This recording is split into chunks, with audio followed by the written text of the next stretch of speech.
Masarap na tagumpay, yan ay sa harap ng mga tao na sa'yo'y umaaway o ng mga problema mo sa buhay. Wala nang masasarap ang tagumpay kung sa kabila ng lahat ng nangyayari sa'yo, sa tulong ng Panginoon ay napagtagumpayan mo ito.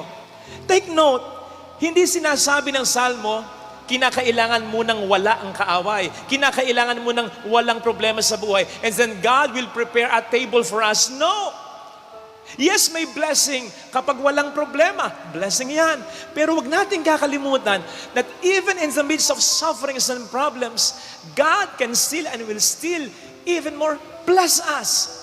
Sa katunayan, doon niya mas naipaparamdam ang kanyang kapangyarihan, ang kanyang pagmamahal when everything is not okay in our life. Kapatid, hindi mo kinakailangang i-edit ang buhay mo. Hindi mo kinakailangang sabihin sa sarili